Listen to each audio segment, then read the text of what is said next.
is Janet Diane Moria-Swerdlow with the news podcast for the last week of September. And as I told you before, that Stewart is traveling in Europe. He just finished up a several stellar events in Italy. And so he is moving on out into his next events, and you will be able to see him somewhere in the world between now and the end of November because he is on the move. Check our expansions.com upcoming events page to find out when he will be in your country, as well as our Facebook page. And as many of you might know, one of the biggest stories that continues to be in the U.S. news is, of course, the presidential elections that are upcoming. And of course, we have right around the corner the Clinton-Trump debates. And so things are kind of quiet other than who's going to be where, and it's just more mud throwing as far as I'm concerned. And on the heels of that, this was an interesting article that I found out about that was recently published in the Journal of Democracy.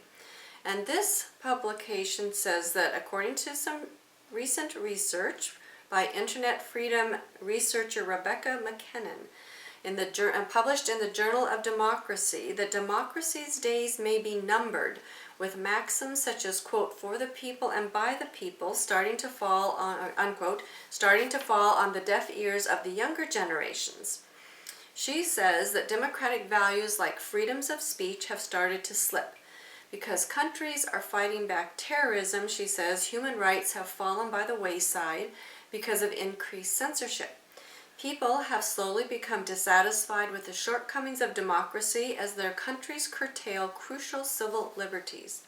And then, according to research duo Robert Stefan Foa and Yasha Mounk, only about 30% of American millennials believe living in a democracy is essential, down from 72% of those born before World War II. What's more, the study says, 24% of American millennials find democracy to actually be bad or very bad for the country. And of course, the fear of global terrorism may be driving the desire for autocratic rule perceived as more secure, even at the cost of human rights. So just in case you're wondering what autocratic rule means, I looked that up so I could be clear for you. And it says, of or relating to a ruler who has absolute power. Now, of course, if you are familiar with our work, you know this is really what we're telling you anyway, is that you don't have freedom, but as we're also telling you, they're making this more a public issue. They're telling you now that you don't have any power, whereas before you thought you had power, now they're saying you really don't. And now, once they've started this trend, they will continue to open it up. You watch. They're telling you what we have now, why people don't like it or why you shouldn't like it, and what's coming up next. So in my mind, it's absolutely certain this is what they're having planned, that this is what they are planning for you now. They did this with a housing market crash, they've done it with the financial crash, and now they're doing it with the political system. And then there was an article about, do galaxies have habitable zones? I know a little bit of jump, but like I said, until the presidential election show continues, this news is kind of going to be the same about that. Do galaxies have habitable zones? Apparently, we are sitting in our solar system's habitable zone, which is otherwise known as the Goldilocks zone. And just in case you're wondering where this nickname came from, apparently it's because Earth's proximity to the sun is not too close or too far, which helps prevent the planet from getting too hot or too cold, respectively. We are in a zone that's just right. So as NASA searches for aliens, they say that they look for other planets that are in their system's habitable zones, as it would be relative to each individual star. Now, in my opinion, this again means we need to question what is an alien, and are their needs different than our needs? Because what's happening is you are being focused over here while they are really looking and exploring over there, but just not telling you about that. And you might remember the Rosetta mission that is has to do with a spacecraft which has been out exploring all over space thanks to European Space Agency's partnership with the U.S. It says apparently in this article that the Rosetta mission is to end with a spacecraft crash landing into the comet called 67P is in power.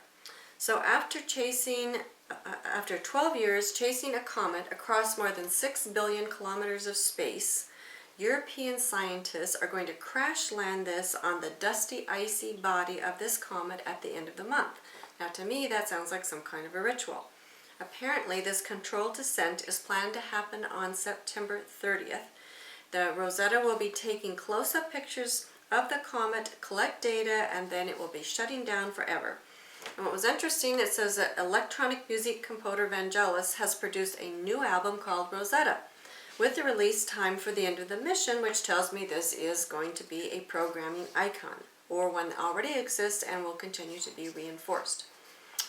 And continuing on more programming that's going on, there was a clown, or actually several clowns, that were reportedly harassing children in Pottsville, Pennsylvania. And in fact, clowns are significant for IS programming, which is very, very deep programming, and it is obviously being triggered in this area and anybody else that is watching this situation unfold. So be sure you use the brown merge at the pineal gland. And if you want to know if you have IS programming, of course we do the programming scans.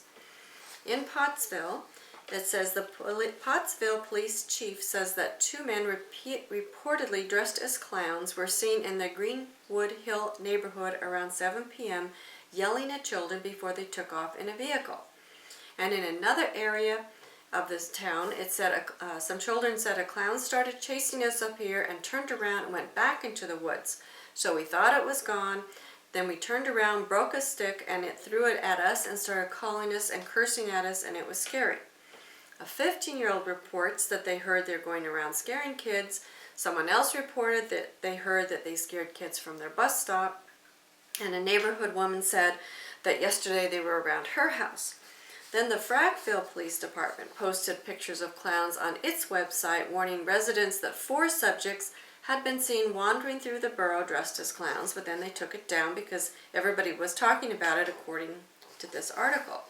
And then they canceled afternoon activities in a school district in Mahoney City, and so then people said that it was because clowns were running around killing people. And then the Mahoney City Police said no, it's just because there was another ongoing police incident. So I don't know what's going on with clowns, but obviously IS programming, so use your brown merger symbol and your protection.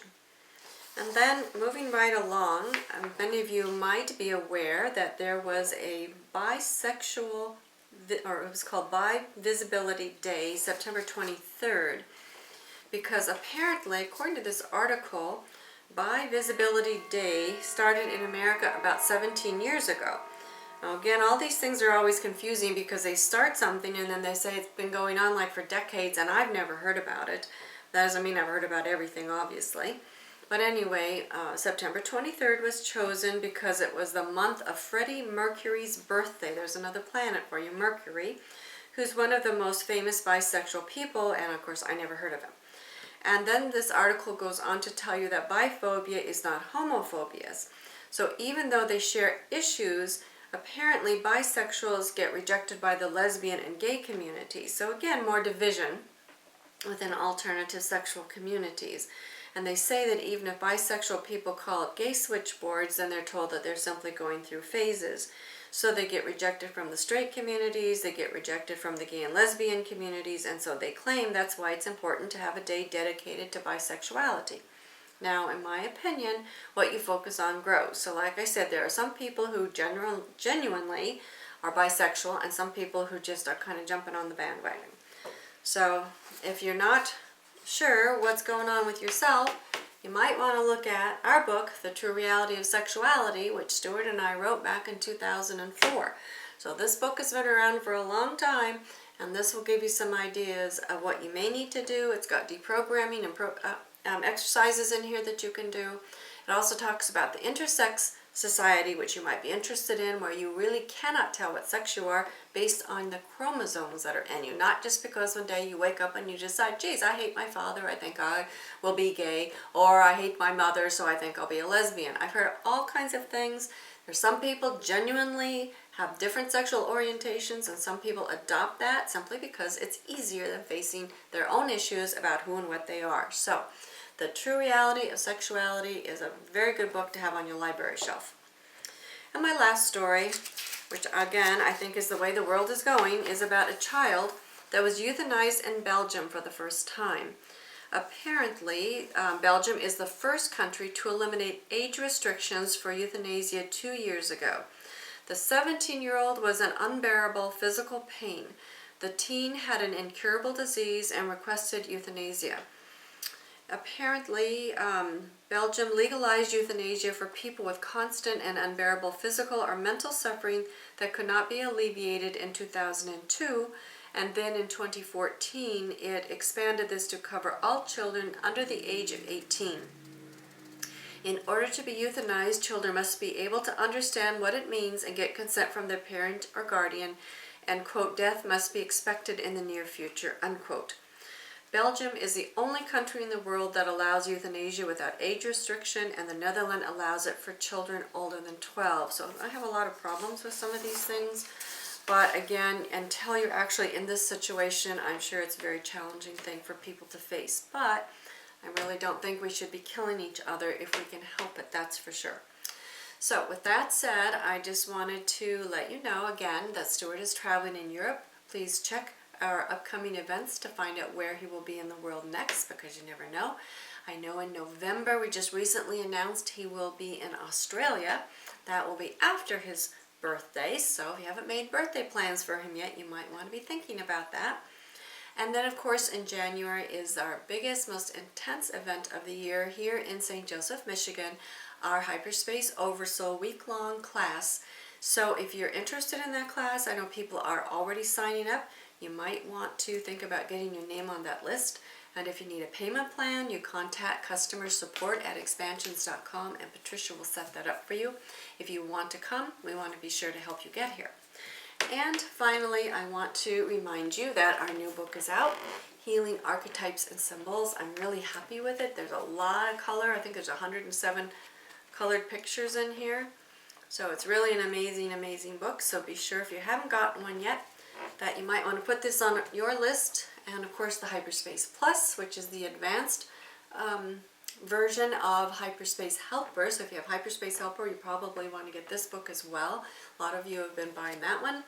And then I also wanted to remind you, especially for people who are overseas, there's nothing I can do about the postage. We do send priority mail. To send you one book, yes, approximately, depending where you are, $32 to $35. They used to have a flat rate, and it used to only be $26, which I thought was horrible.